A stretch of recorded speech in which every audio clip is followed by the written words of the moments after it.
इसके बारे में बताइएगा। पहले तो मैं सभी मीडिया के बंधुओं का मैं हार्दिक अभिनंदन करता हूं और भारतीय जननायक पार्टी की ओर से, परिवार की ओर से आप सभी का बहुत बहुत अभिनंदन है, पत्रकार साथियों का। और मैं तहे दिल से आपका आभार व्यक्त करता हूं कि आप लोगों ने अपने महत्वपूर्ण समयों में से निकाल करके भारतीय जननायक पार्टी को कवर करने का काम किया है। इसके लिए विशेष बधाई है और धन्यवाद है आप लोगों का। जी, राइट टू प्रॉमिस के बारे में बताइएगा सर।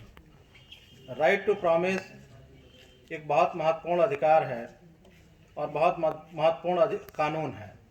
अभी आज़ादी के बाद 76 वर्षों के बाद जनता को पहले बार मिलने की तैयारी हो रही है। अभी तक नेता, मंत्री, अधिकारी या सांसद जितने भी प्रॉमिसेस करते थे और उस वादे को पूरा नहीं कर पाते थे, ऐसे में जनता को ठग करके और अपना वोट ले लेते थे। अब जनता को पहली बार ये राइट्स मिलने जा रहा है आरटीपी के माध्यम से, और अब वादा किया तो निभाना पड़ेगा, नहीं तो जेल जाना पड़ेगा और साथ में कुर्सी गंवाना पड़ेगा। जिसके लिए हम लोगों ने माननीय सुप्रीम कोर्ट में, सर्वोच्च न्यायालय में हम लोगों ने एक जनहित याचिका दाखिल किया है, जिसका PIL नंबर है 3507/2019। माननीय सर्वोच्च न्यायालय में हम लोगों ने एक आरटीपी नाम से जनहित याचिका दाखिल किया है। अब वादे को पूरा कराने का कानूनी अधिकार की मांग हो रही है। अब जितने भी सांसद, विधायक या नेता या पॉलिटिकल पार्टी हैं, अब वो उतने ही वादे कर पाएंगे जितना वो निभा पाएंगे। अगर नहीं निभा पाते हैं और उस वादे को नहीं पूरा कर पाते हैं, ऐसी स्थिति में उनकी सदस्यता रद्द होगी, उनकी पार्टी की मान्यता रद्द होगा और 10 वर्षों के लिए चुनाव लड़ने पे प्रतिबंध लगेगा। इसके साथ ही यह एक ऐसा अधिकार होगा जो वोटर को सीधे तौर पे मिलेगा और नेता या मंत्री या अधिकारी से पूछने का काम करेगा। ये इसके साथ साथ जितने भी पॉलिटिकल पार्टी घोषणा पत्र, मैनिफेस्टो या वादा पत्र या निभाएंगे पत्र जारी करते हैं, अब उनको स्टैम्प पेपर पे लिख के देना होगा। अगर वो नहीं देते हैं तो कोई भी आम जनमानस रिटर्निंग ऑफिसर के यहाँ जाकर के अपना प्रत्यावेदन दे करके उनकी सदस्यता रद्द करा सकता है और उन पे अभियोजन चलाने के लिए वाद दायर कर सकता है। ये कानून अभी बन गया है या बनने वाला है? नहीं, अभी माननीय सर्वोच्च न्यायालय में विचाराधीन है। हम लोगों ने जनहित याचिका दाखिल कर दिया और इस पे माननीय सुप्रीम कोर्ट ने सो मोटो भी ले लिया है। अभी आपने 26 जनवरी को देखा होगा अखबारों के माध्यम से और आप लोगों के टेलीविजन के माध्यम से भी देखने को मिला होगा, जिसमें सो मोटो में कहा है कि मुफ्त के वादे पे अगर आप लोक लुभावने वादे करते हैं, ऐसी स्थिति में क्यों न पार्टियों की मान्यता रद्द कर दिया जाए। और इसमें 4 हफ्ते का समय भारत निर्वाचन आयोग को और केंद्र सरकार को दिया है कि 4 हफ्ते में अपना अपना जवाब दाखिल करें। कितनी पार्टियां इस कानून के सपोर्ट में, सिर्फ आपकी पार्टी है या और भी पार्टी? देखिए, हमने जो है, ये भारत की प्रथम ऐसी पार्टी है जो आरटीपी का समर्थन करती है। अन्यथा कोई भी राजनीतिक दल नहीं चाहता है कि राजनीति में इस तरह का प्रभावी कानून बने और वो खुद इस दलदल में फंसे।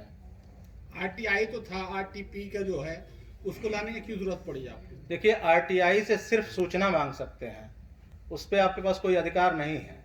किसी से सूचना पाना ये कोई आपका राइट्स नहीं है। राइट्स इन द सेंस कि उससे किसी बारे में जानकारी हासिल कर लेने से उसका समस्या का निजात नहीं होगा, ना ही हल होगा। ये समस्या को हल करेगा, आपको एक अधिकार देगा।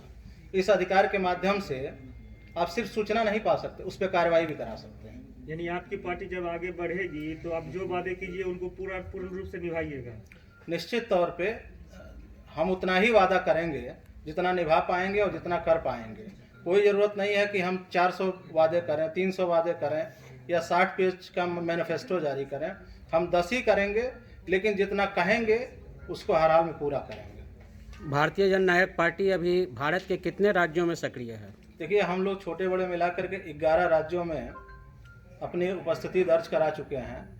और आप लोगों को शायद इसका नोटिस आप लोगों ने नहीं लिया होगा, बिहार के लोकसभा कुछ सीटों पे भी हम लोगों ने चुनाव लड़ने का काम किया था और विधानसभा सीटों पर भी हम लोगों ने चुनाव लड़ने का काम किया।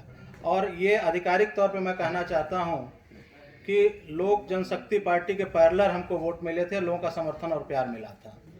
कुछ सीटों का आप भारत निर्वाचन आयोग की वेबसाइट से जाकर के सर्च कर सकते हैं। जैसे भोरे विधानसभा है, वहाँ पर 200-400 वोटों से हमारा उनका अंतराल रहा है और इस तरीके से जनता का प्यार आरटीपी के प्रति मिल रहा है। और हम लोगों का नारा है, अब कोई सताए तो हमें बताएं। अगर किसी को कोई प्रॉब्लम है तहसील स्तर पे, थाने स्तर पे या शासन स्तर पे, तो हमारे पार्टी के पदाधिकारियों से और हमारे पार्टी के नेताओं से संपर्क कर सकता है, और वो जा कर के हमारी पार्टी की वेबसाइट के माध्यम से और सूचना तंत्र के माध्यम से हमें सीधे पत्र लिख सकता है और अपनी समस्या को हमको बता सकता है। हम कोई सताए हमें बताए के अंतर्गत उसके अभियान को लेकर के हम लड़ाई लड़ने का काम करेंगे और उसको त्वरित न्याय दिलाने का काम करेंगे। जिस तरह से सर बिहार में लगातार आंदोलन लगातार हो रहा है सर, वार्ड सचिवों के बारे में भी सुने ही होंगे, क्या अगर वह उनसे आपसे मिलते हैं, समर्थन मांगते हैं, क्या आप लोग समर्थन देंगे? बाकी पार्टियां भी दे रही है, देखिए प्रतिपक्ष भी मिलने उनसे गए, देखिए हमने अपने प्रदेश अध्यक्ष जी से कहा है, नीतीश कुमार जी से, कि जितने भी लंबित प्रकरण हैं भर्ती से रिलेटेड, मैंने बड़ा स्पष्ट कर दूं आप लोगों के सामने, मैंने कहा कि जितने भी लंबित प्रकरण है, चाहे किसी भी भर्ती से जुड़ा हुआ मामला है, वो आप लोग त्वरित उस पत्र को लीजिए और जितने भी पदाधिकारी इस विषय में चाहते हैं हमसे जुड़ सकते हैं, मिल सकते हैं। हम हर एक युवाओं के साथ हैं, हम हर उस बेरोजगार के साथ हैं जिसके साथ न्याय नहीं हो रहा है। उसको न्याय दिलाने के लिए हम कटिबद्ध हैं, प्रतिबद्ध हैं, और निश्चित तौर पे हम उनके पदाधिकारी अगर हम लोग के संपर्क में आते हैं, हमसे संपर्क करते हैं, तो निश्चित उस अभियान को हम लोग तेज करेंगे और इस पर मुख्यमंत्री जी से घेराव करके पूछने का काम करेंगे। सर आपकी पार्टी क्या एमएलसी के चुनाव में भी सर लड़ेगी सर? देखिए, हम राजनीतिक पार्टी होने के नाते हम हर एक पार्टी की अपनी नैतिक जिम्मेदारी होती है और उसकी रणनीति होती है। हम इस पर अपने पार्टी के पदाधिकारियों से विस्तृत चर्चा कर रहे हैं। निश्चित तौर पे हम लोग एक प्रयास रहेगा कि हम लोग एमएलसी के चुनाव में भी कुछ प्रतिभाग लें और उसके साथ आने वाले म्युनिसिपल कॉरपोरेशन और अन्य चुनाव में भी सहभागिता सुनिश्चित करें और बिहार में लोकतंत्र को मजबूत करने के लिए एक नया विकल्प दें। सर, दिल्ली में जब आम आदमी पार्टी अपनी वजूद की लड़ाई लड़ रही थी, उस समय अन्ना हजारे जी उनके साथ कूदे थे और आप ही के जैसा उनका कुछ कॉन्सेप्ट था, आपको जैसा पता होगा जी। फिर उसके बाद जब आम आदमी पार्टी की सरकार बन जाती है तो उस पूरा मुद्दा ही गायब हो जाता है। देखिए, दरअसल हुआ ये, और पहले आप उसका अवलोकन करिए। दरअसल दिल्ली में क्या था कि एक जन लोकपाल जैसे कानून की स्थापना की बात हुई थी। जन लोकपाल वाकई में एक बहुत प्रभावी कानून बन सकता था, लेकिन उस एजेंडे से माननीय मुख्यमंत्री महोदय उस भ्रमित हो गए और उसमें जो इस आंदोलन को लीड करने वाले थे उन्हीं को किनारे कर दिया गया। हम लोग तो ये कहते हैं कि हम उतना ही वादा करेंगे जो पूरा कर पाएंगे। लोकतंत्र को मजबूत करने के लिए भारत की पहली ऐसी पार्टी है जो हिंदुस्तान में इस तरह के साहस दिखाने का हिम्मत दिखाई है। आप इस वादे पे कायम रहेंगे ना? निश्चित तौर पे हम उससे बाहर ही नहीं जा रहे हैं और हमने जो आरटीपी का जो बुकलेट लिखा है और हमने जो कानून बनाने की मांग की है, उसमें सबसे पहले हमने कहा है कि भारतीय जननायक पार्टी आरटीपी के सर्वप्रथम उसके दायरे में आएगी। Thank you. तभी